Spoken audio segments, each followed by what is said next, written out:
Hello and welcome to Talk the Walk. I'm Winna Wong. For decades, Hong Kong and Singapore have been in fierce competition in pretty much everything. But lately, locals have been lamenting that Singapore is winning us in its sleep. Banks and businesses have been flocking there. Tourism is back on track as it fully reopens to vaccinated travelers. And the Lion City is threatening to steal our limelight later this year as it hosts a number of massive tech and financial conferences. By comparison, the situation in Hong Kong seems pretty dismal. Authorities remain slow to let go of quarantine and testing policies. How is Hong Kong going to catch up, or is it too late and have we lost our edge for good? Today, we have businessman and veteran lawmaker Michael Tien to discuss all of this with us. Mr. Tien, welcome to the show. Thank you for inviting me. Thank you, Mr. Tien. To start off, Mr. Tien, I know you're one of the first people to call on the government to adopt the so-called 0+7 approach for incoming passengers. So that's no hotel quarantine and just 7 days of self-monitoring. But as a businessman and as an insider in your sector, do you think when you're talking with your friends outside of Hong Kong that 0+7 is enough to attract them back? In going forward with loosening all the restrictions, I support the government to do it step by step rather than huge quantum jump. And if anything goes wrong with the numbers, they do a rollback. Okay? That's what John Lee said openly, and I totally support that. A rollback is much more detrimental than a sort of step-by-step progressive move. So the key has always been, how do you test people if they don't stay at a quarantine hotel? Because Hong Kongers will be allowed to go home. International travelers can go to any hotel they want. They take their own transport. So would you worry about the virus leaking the community?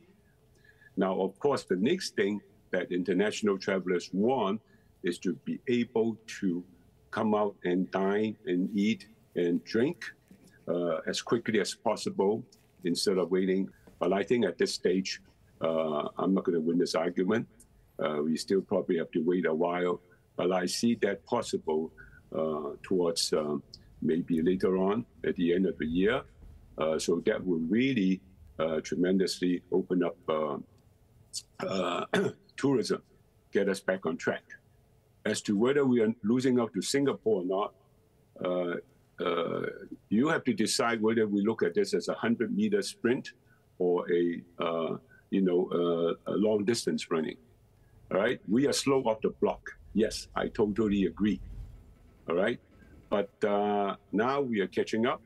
And if government accept my policy, my suggestion that all the big events should be allowed to continue, and the only requirement is people get rapid antigen test 6 to 8 hours before the event start, okay, to minimize the time period that they are not allowed to go out and socialize and dine.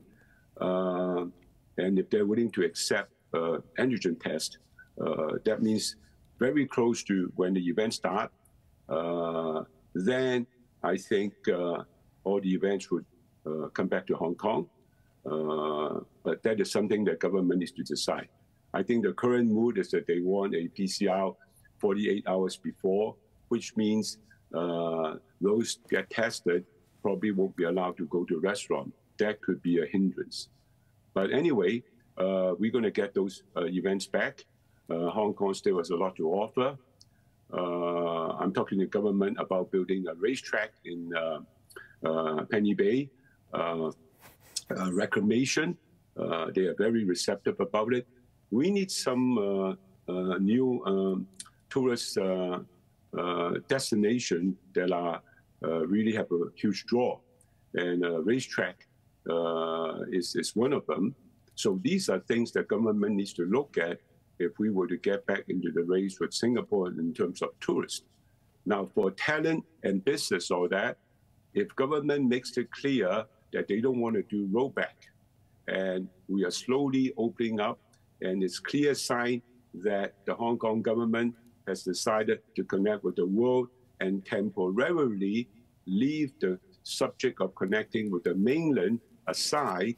I think that's enough assurance for a lot of talent and business to think about, staying in Hong Kong. In the long run, we have the backing of our motherland, which Singapore doesn't. That has always been our biggest advantage in terms of all kinds of support, technology, patent. Anybody who want to access the mainland market would not choose Singapore over Hong Kong. That's always been our biggest sell. I think that will continue to be what Hong Kong is good at, which is a city where people enjoy living and establish the business here, and then with the market on the mainland as the key. It's great that you brought up Singapore because, we have had a lot of news stories over the past 1 or 2 weeks. For example, cruise operator Royal Caribbean has abandoned Hong Kong as a hub and moved over to the Lion City. We know a lot of people, especially people who work in finance, have moved from here to there, and they're hosting their own financial conference at exactly the same time Hong Kong is supposed to later in November. It seems like us and Singapore, we used to be neck and neck, and now they've sprinted way ahead of us. Are you feeling hopeful or hopeless that we can eventually catch up? Absolutely hopeful. All the setbacks you talk about is not about a structural issue with Hong Kong. It's just the way we choose to deal with COVID, all right? And you have to understand that that has been the wish of quite a lot of people in Hong Kong to have free border connection with mainland. And while they still practice zero COVID policy, and we are allowed to go this far forward, almost approaching sort of totally free restriction, that should send a signal to the rest of the world that in non-political matters, Hong Kong indeed is governing itself on a one country, two system basis. I think that's very, very important. Ever since we enacted the national security law and a lot of other changes, people are saying everything will change in Hong Kong. But so far, the evidence is that only the politically sensitive areas have come under tight control. Everything else, we still get to call our shot.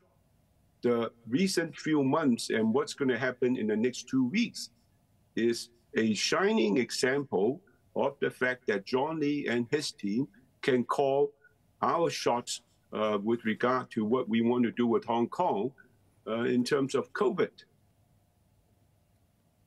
And I think that's important as a signal to send to the rest of the world for businesses to come back, for talent to think about Hong Kong. You look at everything that we have to offer, right? You look at all the hiking trails, our beaches, our restaurants. We have many things that Singapore doesn't have, not to mention about adjacent to the mainland and benefiting from their policies, okay? Just simply living, all right? Anybody who cherish the harbor and don't want to have reclamation everywhere, all right, they like Hong Kong. When we look at Singapore, I mean, I don't know whether they would have any coastline or water left because they do a lot of reclamation. So, it's actually very different. We have a lot of choices in public transport. Does Singapore have that? They only have bus and taxi. We have minibus. We have different color minibus. We have tram, right? So Hong Kong has always been good at offering choices to people. Singapore, on the other hand, make everything very efficient, but the choices are much less. So, it's different strokes for different folks.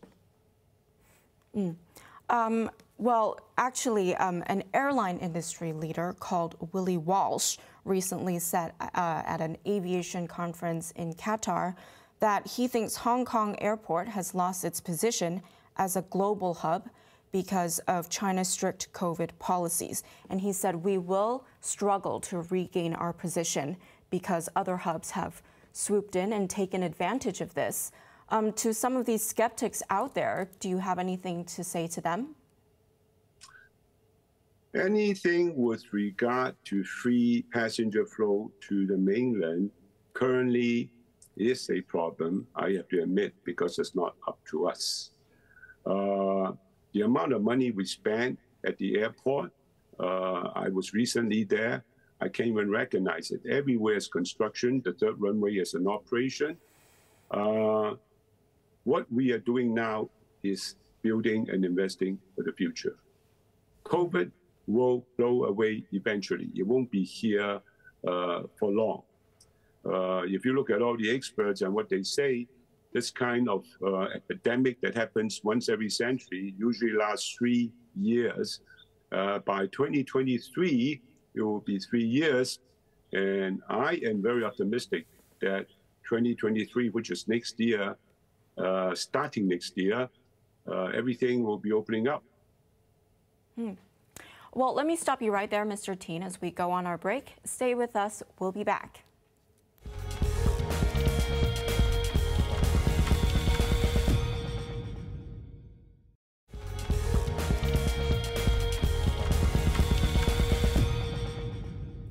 Welcome back to Talk the Walk with me. I'm Winna Wong. We've been chatting with lawmaker Michael Tien on Hong Kong's COVID policies. Now, before the break, Mr. Tien, we were talking about us losing to Singapore.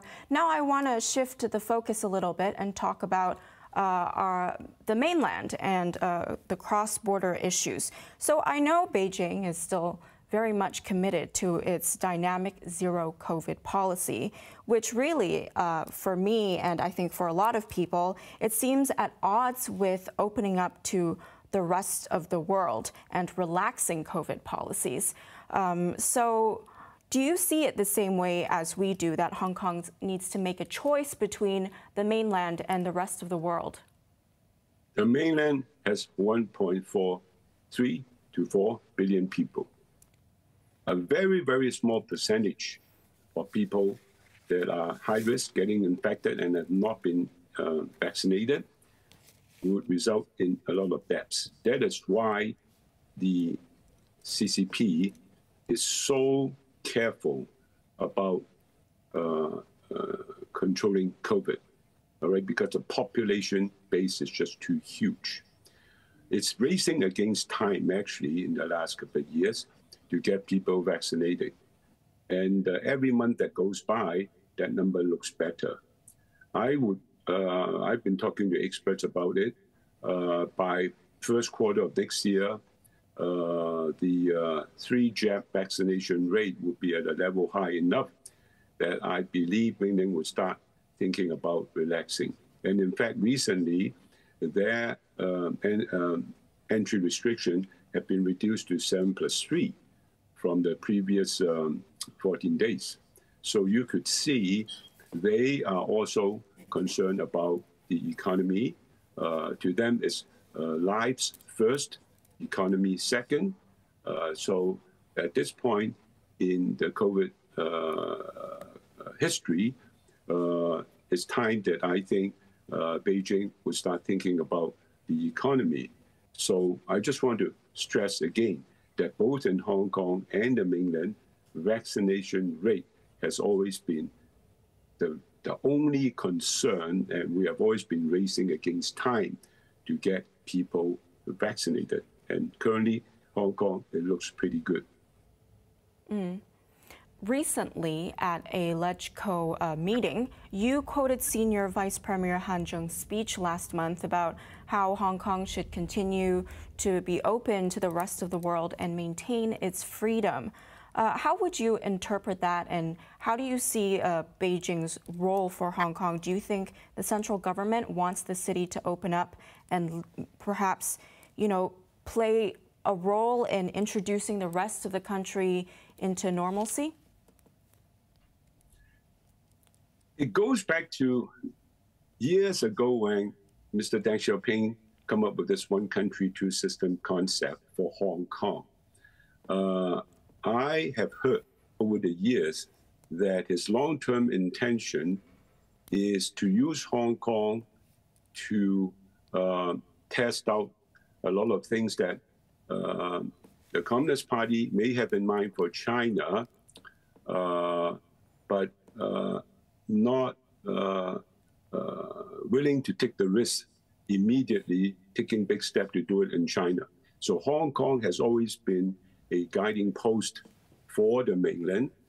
And I think for COVID, it is absolutely the key. Recently, President Xi and Vice Premier Han, what they said is actually giving us a green light to connect with the rest of the world. And they will be watching the number of import cases and the total number of cases and the death rate and the heavy illness, all right? They will be watching that very closely when we go to 0 and 7. If everything remains pretty much under control and stable, that is a tremendous, how should I say it?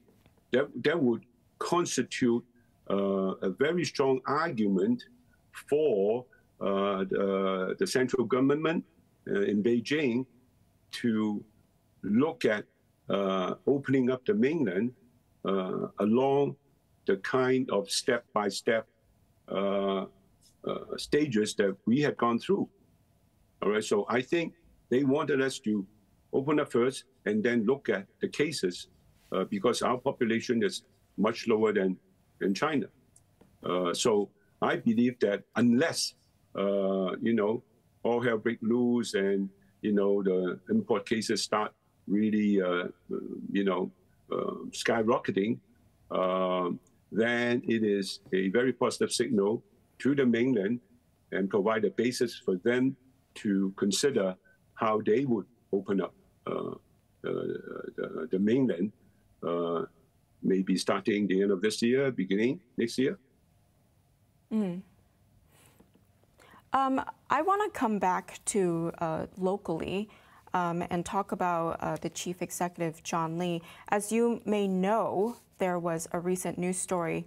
According to the South China Morning Post, Mr. Lee issued a set of black and white house rules to the government's pandemic advisors to not openly express conflicting opinions. What are your thoughts on this? Do you think it was the right move on Mr. Lee's part? Absolutely, I support that. Anybody joining IXCO should stick to what was expected being an IXCO member. You have all the glory and the status, but if you have your own views, you would be very, you have to make it very clear that it's your own views, because otherwise people will mistake it as the government's position, that's quite unnecessary.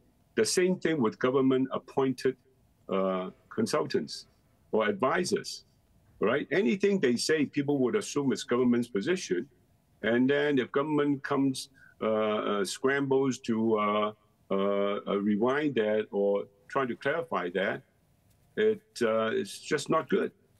So if you don't have anything to do with the government and don't accept any appointments, yes, Hong Kong is a free place. You could say whatever you want. That's why I want to be a legislator, because I can say whatever I want, obviously within boundaries, criticizing government if I think I have a better plan to offer them, because I'm not appointed by them and I don't have any inside knowledge. So nobody would assume that what I say is what government, anything constituting insider knowledge. But if you are appointed by government and you have meetings with them, that's a different story.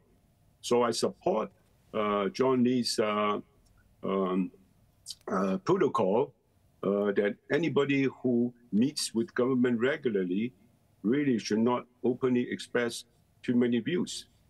They can probably come out and help explain government policy after they're being announced by the chief executive and help, sell that policy to the people. Mm. You can't have the cake and eat it too, you know. Right.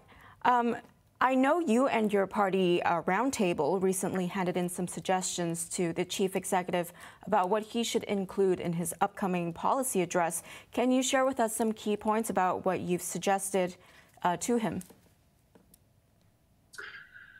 Well, I suggested to revive tourism and to really actually revive the airport and have people think about coming to Hong Kong again. We need some new landmark.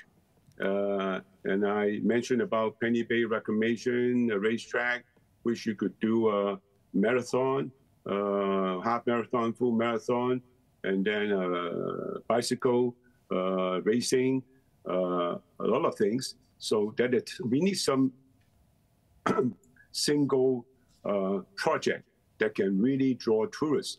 Because if you think about it, people flying into Chet Lap Kwok, they can enjoy Disney, if they can also watch racing, and then cross the Macau Bridge. They could, go to the casino. Where else in the world would you have all these within, an hour of traveling time? Other than reestablishing ourselves as a major tourist attraction with these single huge project like a racetrack. The other thing I told the chief executive is my concern about the upward mobility of our youth. I don't think a lot of problems that the youth is facing is everything to do with housing. They told me that the biggest frustration in Hong Kong is that they cannot make a living doing things they enjoy. Everything is about doing things they don't enjoy, and they can't make a living out of hobbies or things that they really feel interested in. So, for example, you could have somebody who's interested in F&B or styling, hairstyling, or even being a trainer. It's hard for them to start a business because renting a premise in Hong Kong is just too prohibitively expensive. So I've suggested to the chief executive to initiate a program where they approach the major malls in Hong Kong with very, very high traffic to designate an area of Hong Kong entrepreneur special area, maybe on the highest floor, and then offering these entrepreneurs that are not in high tech. Okay, these are really just regular low tech, because that constitutes about 70% of our graduates anyway. Give them one tenancy, okay, at half of market rent for them to try to make their concept, put them into reality, offering legal advice, cash flow, financial management advice, offering human resources advice free of charge by government.